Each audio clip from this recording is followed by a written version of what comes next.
Muy bien, continuamos en Sin Mordaza para hablar de un tema que normalmente no se aborda en los medios de comunicación.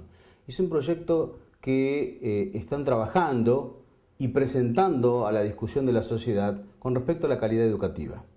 Está con nosotros el diputado provincial Juan Carlos Milet. Bienvenido al programa, diputado, ¿cómo le va? Muy bien, gracias. Bueno, cuando se habla tanto de otras cuestiones, de inseguridad, de la inflación, usted aparece trayendo a la discusión algo que normalmente no se habla, que es la educación y en este caso la calidad de la educación. Básicamente, ¿a partir de qué o por qué razón usted presenta este proyecto o abre el debate? En realidad por lo que vos decís, es decir, nosotros hablamos mucho de que hay desempleo estructural, que hay pobreza, de que hay inseguridad, que hay violencia en la calle, que la gente no cumple con las normas de convivencia y se plantean soluciones que yo diría son soluciones de la coyuntura, si pongamos más policía, veamos si damos una beca. Es decir, eso es un problema que tiene una raíz de fondo que tiene que ver con el fracaso del sistema educativo.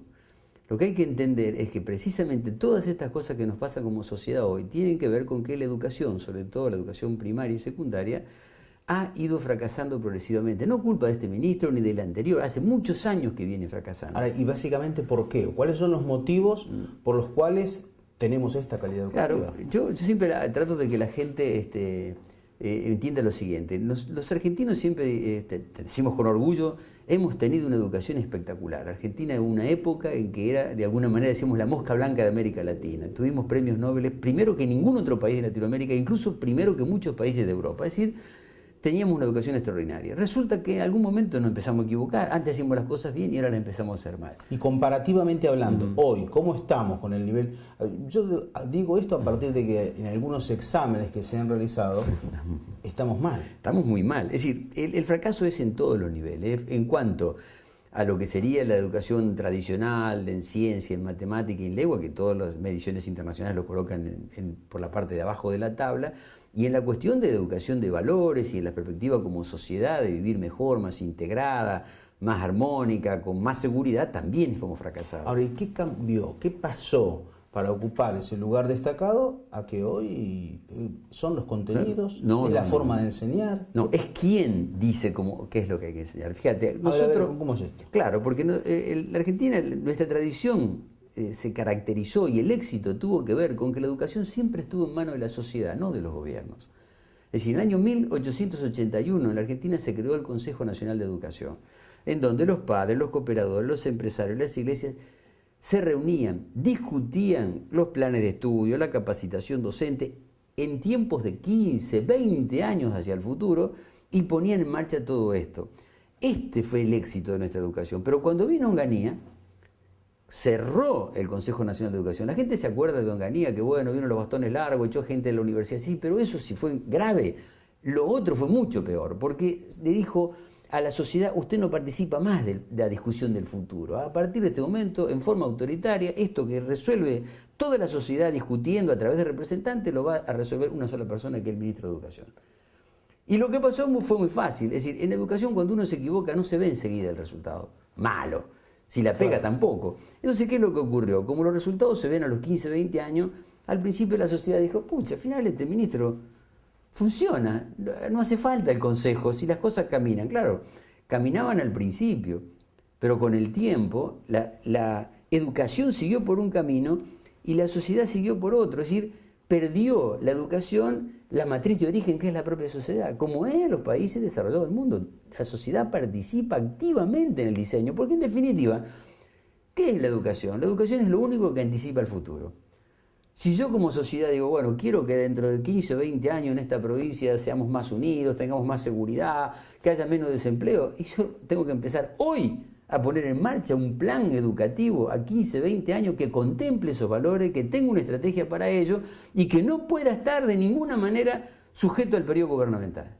O sea, que cada gobierno que venga no lo cambie. No lo pueda cambiar, porque si no avanzamos, retrocedemos, agregamos un contenido, ponemos una beca, hacemos una... No sirve eso. Esto tiene que ser un diseño que tiene que estar a resguardo de la política. Las decisiones que tomen los que están para resolver los problemas educativos tienen que ser de naturaleza educativa y no tienen que estar tamizadas por la política. Vos sos un periodista que sabe mucho de política y vos sabés que cuando se hace dice, vamos a hacer un cambio curricular Sí. Empiezan las discusiones, se arma lío, entonces no lo hagamos. Vamos a agregar un contenido. Fíjate lo que pasó aquella vez cuando se discutió agregar educación sexual. Bueno, hay una realidad social, hay que poner educación sexual. Ahora, claro, cuando hay que resolver qué educación sexual, porque no cualquiera, hay que decir como sociedad qué creemos que hay que enseñar y cuáles son los valores que queremos dejar sentados. Resulta que si yo digo valores que se parecen mucho a la de la iglesia, los sectores más progresistas se van a enojar. Si digo de los sectores progresistas, puedo tener un problema con la iglesia, eso no digo ninguno. Entonces, la educación, que si para algo sirve, es para ponernos de acuerdo como sociedad en valores comunes, lo que está haciendo es sigue rompiendo, sigue disociando, no está cumpliendo ninguna de las funciones importantes porque, insisto, no está en manos de la sociedad. Lo que hay que garantizar es, señores, volvemos un consejo al estilo de aquel, por supuesto con los cambios que haya que operar porque no estamos en la década de 60, pero pongamos la educación a salvaguarda de la política, hagamos planes a 15, 20 años, que duren independientemente de que esté en el gobierno, y entonces la sociedad va a volver a recuperar su capacidad de poder discutir el futuro. Si no, eso Ahora, está fuera. ¿y qué tan reticentes son los actores a que esto ocurra o a que se empiece a discutir? Lo digo directamente porque usted es un hombre que viene del ámbito académico. Usted fue rector de la Universidad Nacional de Rosario, conoce a los profesores también de ese nivel. ¿No son los docentes también reticentes a los cambios o cómo lo analiza usted? Yo creo que todos los seres humanos somos resistentes a los cambios. Así que no gusta. Claro, creo que los psicólogos dicen, no hay peor, la palabra que dé más miedo que hablar de cambio. Pero bueno, por eso es que nosotros iniciamos el desafío un poco desde la propia sociedad. Si lo primero que hicimos antes que meterlo en el debate de la política, es meterlo en el debate de la sociedad. Los días nos reunimos con empresarios, con ONG, con gremios, con colegios profesionales, les contamos el proyecto y hicimos disparar la discusión para que se empiece a perder el miedo. Pues yo creo, por ejemplo, hoy los docentes en teoría están en el 50% de la discusión, los docentes por un lado y el ministro por el otro. Sí. Pero los docentes no dejan de ser empleados del ministro, porque el que le paga el sueldo es el gobierno. Entonces es una discusión asimétrica. Los docentes pueden tener a lo mejor buenas ideas, pero si el ministro no la quiere poner en marcha, no se va a poner en marcha.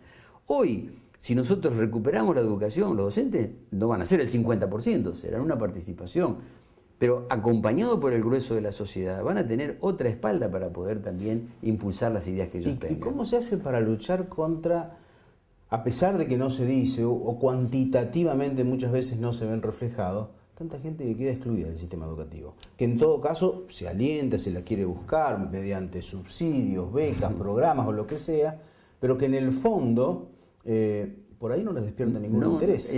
Directamente no se pueden recuperar. Nosotros estuvimos trabajando, voy a contar para que se entienda esto, estuvimos trabajando sobre, en nuestro proyecto de investigación, buscando relatos de personas que, habiendo tenido una vida delictiva de muy joven, terminaron finalmente presos durante varios años en la cárcel común. No tienen estudios generalmente. No, después vamos a ver eso. En las estadísticas da que las cárceles de la provincia de Santa Fe, el 80% no terminó la primaria. Y eso no es la primaria, no es una casualidad. Pero es fascinante escuchar a estos chicos porque cuando uno, es decir, vamos a señalar uno en particular, ¿cierto? Estuvo preso como 6 años, dentro de la cárcel tuvo la suerte de encontrar un maestro de carpintería que le insistía en que aprendiera a leer, luego él acepta la consigna y lee. 6 años más tarde él hace estas reflexiones. Dice, el problema de ustedes es que ustedes creen que nosotros, hablando como que la villa es una cosa y el resto de la sociedad es otra, dice, tenemos el mismo sueño, él incluso ya está pulido, dice, el mismo paradigma. Dice que nosotros queremos tener un estudio, que queremos tener un trabajo, que queremos tener una casa. Dice, no, eso no tiene nada que ver. Y él dice taxativamente esto, dice, yo me crié en una cultura en donde el héroe era el que mató a un policía o pudo robar un blindado, no San Martín o Belgrano. Dice. Y mi sueño, cuando yo era chiquito le decía a mi mamá, mi sueño era participar de una toma de rehén en un banco. Entonces, avanza más, dice, entonces las políticas que ustedes hacen, esto que vos decías, bueno, una beca para que el chico estudie, para nosotros, él usaba este término, era una gilada. Y él dice, lo que pasa es que son políticas que hacen ustedes, los de la clase media, pensando en lo que ustedes querrían para ustedes, pero ustedes no tienen en cuenta que nosotros ya no pensamos igual. Y lo más fascinante, porque yo también ahí me di cuenta, que yo vengo de clase media humilde, Si alguien hubiera dicho, hay una política de beca, lo hubiéramos amado. Es decir, nos da la posibilidad de estudiar. Y si, no te cuento, si alguna vez te hubieran permitido o facilitado comprar una casa, que es el sueño de toda clase media. Él lo plantea muy bien y dice, lo que pasa es que nosotros no lo podemos entender, dice. No podemos tener en claro el valor que tiene eso. Y remata con esto que a mí me pareció fantástico. Dice, pero ahora que yo leí, que comprendí, que entiendo cómo funcionan las cosas, dice, ahora yo también quiero dejar de robar, quiero dejar de drogarme, quiero tener un trabajo, quiero tener una familia. Está poniendo arriba de la mesa lo que Sarmiento decía hace 200 años. Sarmiento decía, señores, si no hacemos escuelas ahora, no nos van a alcanzar las comisarías. ¿En qué punto estamos ahora? Estamos que no nos alcanzan las comisarías. Y no nos van a alcanzar, no importa cuánta policía pongamos, porque por el método represivo, estos sectores no se pueden controlar, porque quien no ha pasado por la educación no tiene miedo y tiene una forma de leer la realidad totalmente distinta. Esto que decíamos recién, chico no soñaba con ser astronauta, arquitecto, ingeniero, soñaba con participar en una toma de rehén en un banco.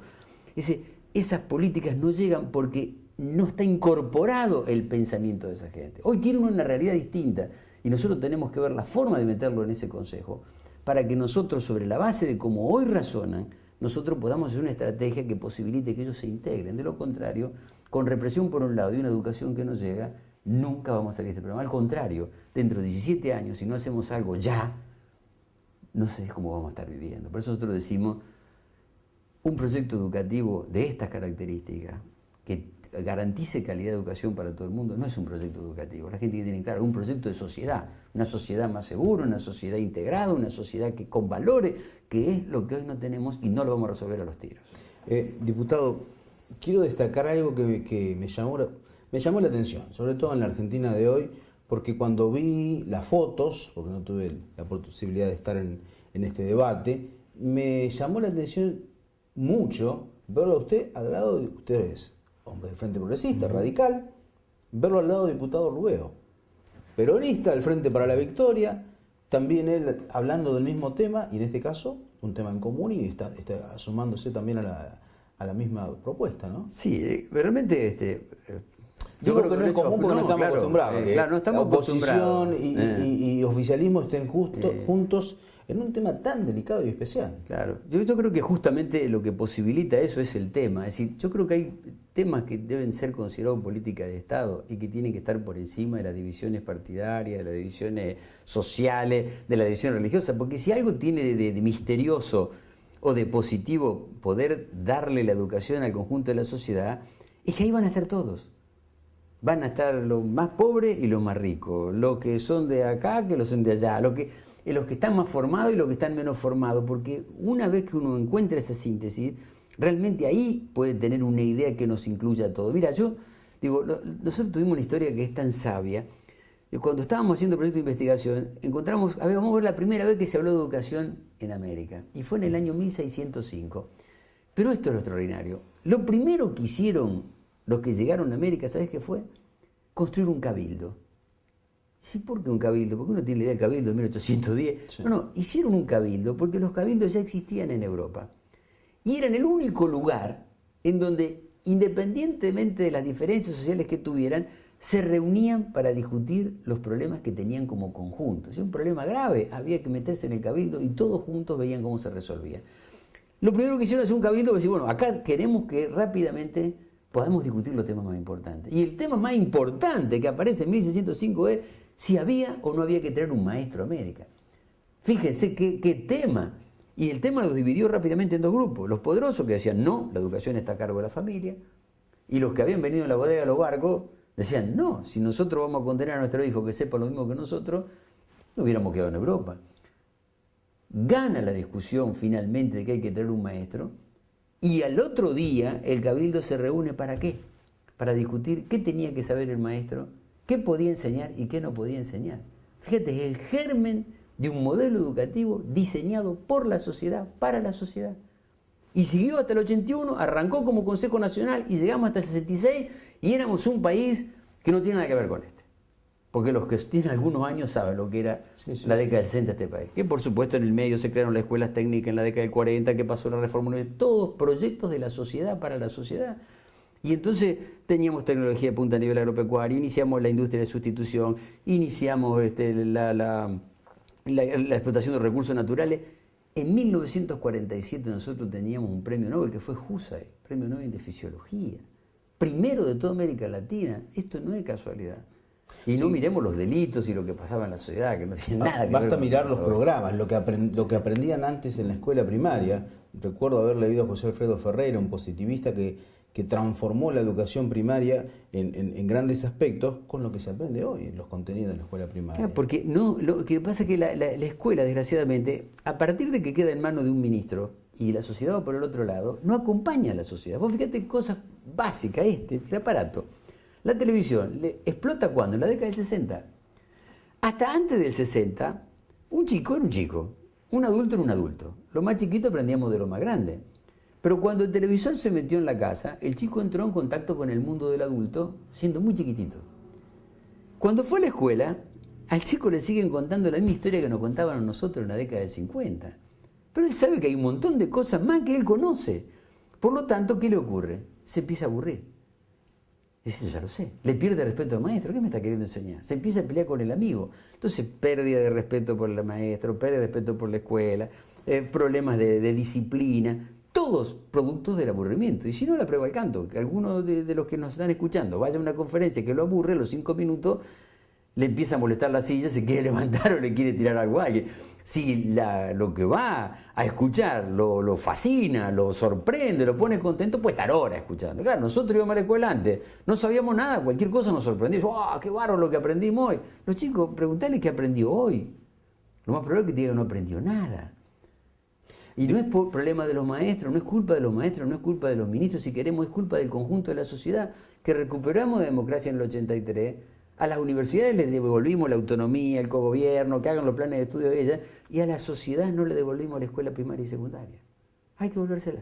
Diputado, sinceramente es muy interesante el tema y me parece que lo vamos a convocar en varias ocasiones para seguir hablando, pero ¿cómo sigue la discusión de este proyecto que tienen? Bueno, la discusión, por suerte, va casi más rápido dentro de la Cámara, por decirlo de alguna manera, que en la sociedad, que recién hace poco que le hemos disparado. Nosotros hemos posibilitado esto que vos señalabas, es decir, acá no hay una diferencia político-partidaria.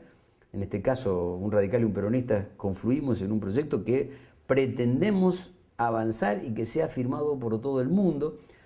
Una de las precauciones que tuvimos, nosotros no queremos ser los autores del proyecto. Nosotros queremos que el proyecto, si termina aprobándose, sea el proyecto de la Cámara. Y estamos trabajando en el Senado para que también el Senado lo acompañe también sin que esto sea rédito de nadie, que esto sea como debe ser. Una política de Estado acompañada por el grueso de la sociedad civil y en manos de la sociedad civil y la política ayudando a que esto sea así. Y no que se frene porque a lo mejor fue un peronista, o fue un radical, o fue un socialista, o esta cosa del vedetismo de quién es el dueño de la ley. Acá no hay dueño de ninguna. Acá lo que hay, un solo dueño, que es la sociedad, que tiene que recuperar la educación.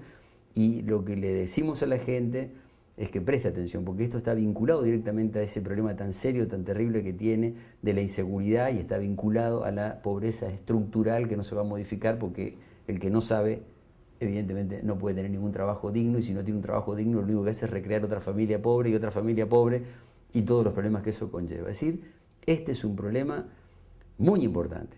La gente dice, es importante la educación, bueno, pero no lo digamos retóricamente, empecemos a actuar, veamos cómo exigimos todos los días que haya una educación de calidad para todos y que la sociedad sea quien la diseñe.